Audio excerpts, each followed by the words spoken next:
The Political Chances of Genuine Liberalism by Ludwig von Mises from Planning for Freedom. The outlook of many eminent champions of genuine liberalism is rather pessimistic today.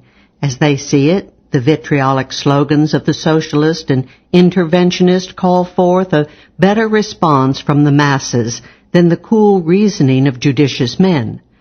The majority of the voters are just dull and mentally inert people who dislike thinking and are easily deceived by the enticing promises of irresponsible Pied Pipers. Subconscious inferiority complexes and envy push people toward the parties of the left. They rejoice in the policies of confiscating the greater part of the income and wealth of successful businessmen without grasping the fact that these policies harm their own material interests. Disregarding all the objections raised by economists, they firmly believe that they can get many good things for nothing. Even in the United States, people, although enjoying the highest standard of living ever attained in history, are prepared to condemn capitalism as a vile economy of scarcity and to indulge in daydreams about an economy of abundance in which everybody will get everything according to his needs. The case for freedom and material prosperity is hopeless. The future belongs to the demagogues who know nothing else than to dissipate the capital accumulated by previous generations. Mankind is plunging into a return to the Dark Ages. Western civilization is doomed. The main error of this widespread pessimism is the belief that the destructionist ideas and policies of our age sprang from the proletarians and are a revolt of the masses. In fact, the masses, precisely because they are not creative and do not develop philosophies of their own, follow the leaders. The ideologies which produced all the mischief and catastrophes of our century are not an achievement of the mob. They are the feat of pseudo-scholars and pseudo-intellectuals. They were propagated from the chairs of universities and from the pulpit. They were disseminated by the press, by novels and plays, and by the movies and the radio. The intellectuals converted the masses to socialism and interventionism. These ideologies owe the power they have today to the fact that all means of communication have been turned over to their supporters, and almost all dissenters have been virtually silenced. What is needed to turn the flood is to change the mentality of the intellectuals. Then the masses will follow suit. Furthermore, it is not true that the ideas of genuine liberalism are too complicated to appeal to the untutored mind of the average voter. It is not a hopeless task to explain to the wage earners that the only means to raise wage rates for all those eager to find jobs and to earn wages is to increase the per-head quota of capital invested.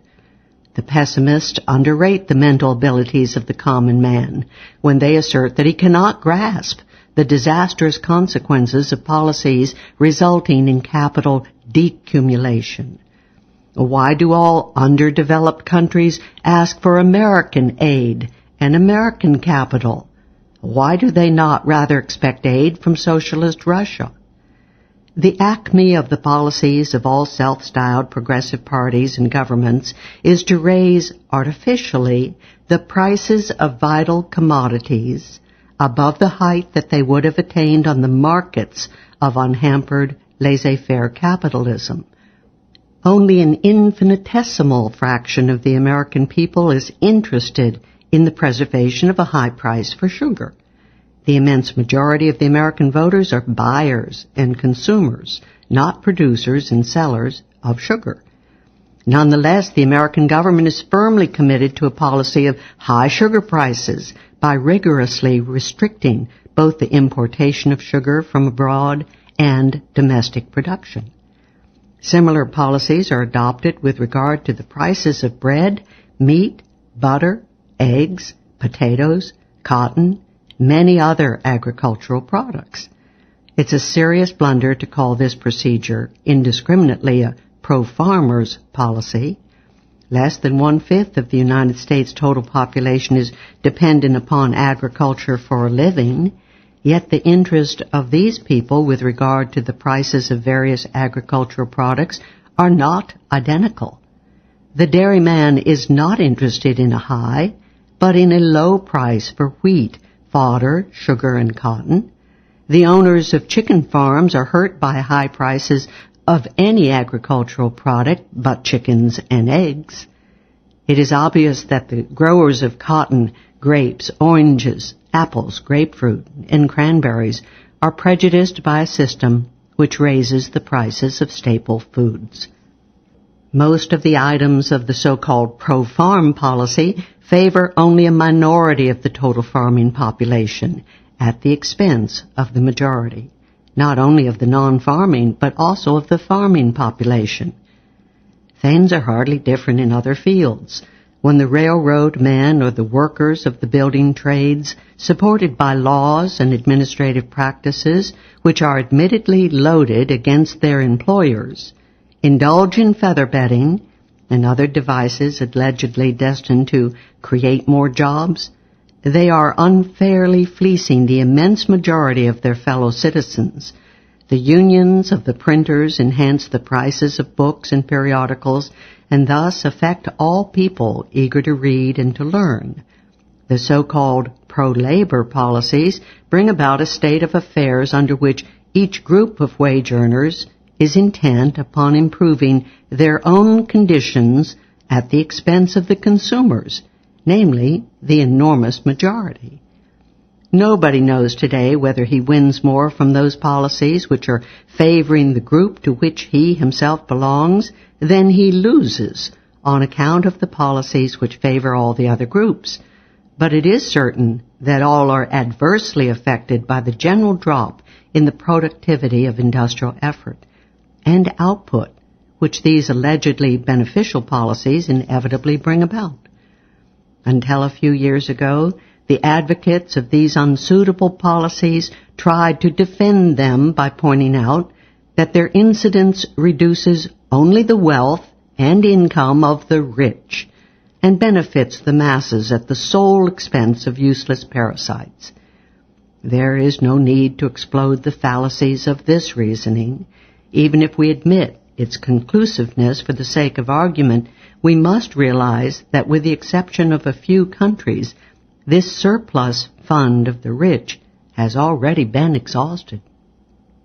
Even Mr. Hugh Gaitskell, Sir Stafford Cripps' successor as the Führer of Great Britain's economy, could not help declaring that there is not enough money to take away from England's rich to raise standards of living any further.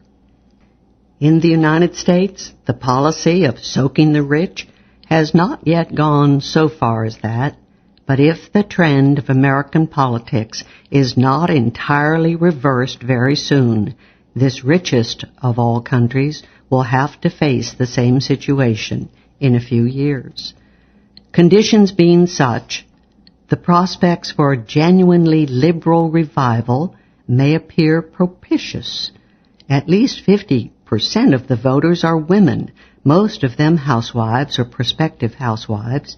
To the common sense of these women, a program of low prices will make a strong appeal. They will certainly cast their ballot for candidates who proclaim, "Do away peremptorily with all policies and measures destined to enhance prices above the height of the unhampered market. Do away with all this dismal stuff of price supports, parity prices, tariffs and quotas, intergovernmental commodity control agreements, and so on.